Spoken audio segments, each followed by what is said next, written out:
William Morrow and HarperAudio present The Kiss Curse, a novel by Erin Sterling. Performed by Shannon Mcmanus.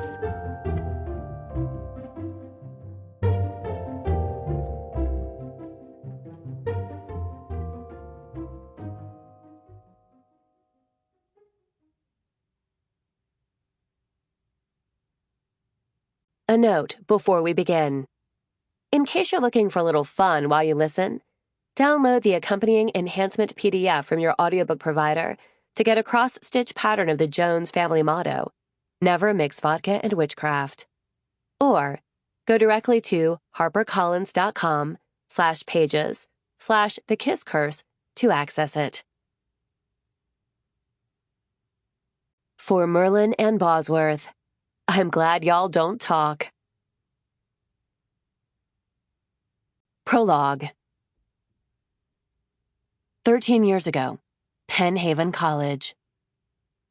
Given that the spell had been, turned this leaf into something else, and Gwyn Jones had indeed turned that leaf into something else, it seemed extremely unfair that everyone was now screaming at her. Okay, so it was less that they were screaming at her, more they were just screaming in general.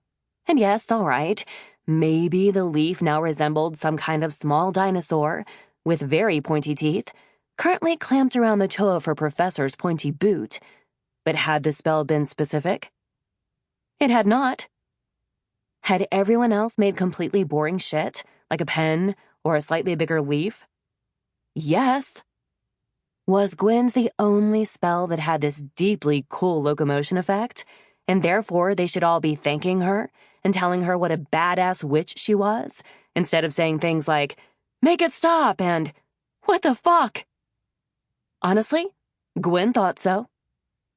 This, she thought, as she once again tried to gather enough power to turn her bitey creature back into an oak leaf, is why I didn't even want to come here.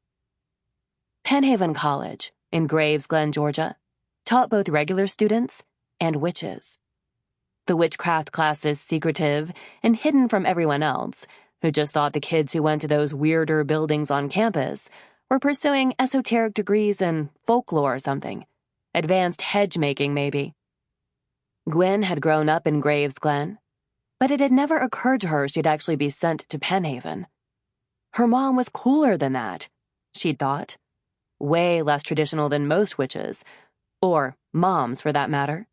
And Gwyn had assumed she'd end up at some normie school, drinking beer in red Solo cups and practicing magic on her own. But no, on this one thing, her mom had decided to get super traditional and insisted she go to Penhaven.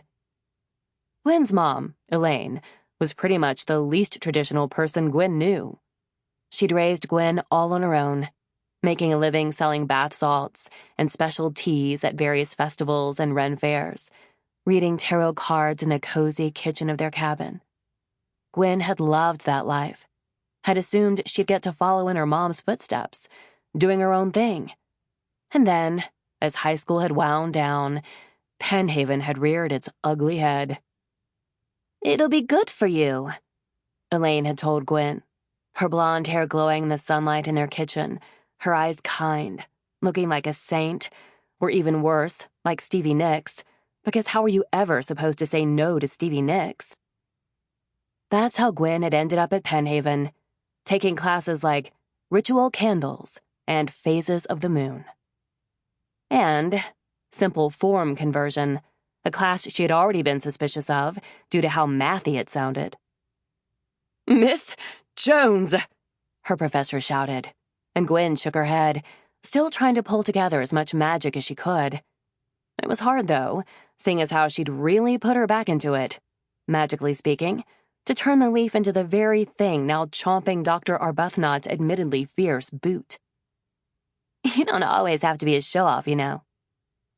Gwyn's cousin, Vivi, wasn't there in the classroom with her. She still had 2 more years of high school to go before Elaine, no doubt, sent her off to do this same thing.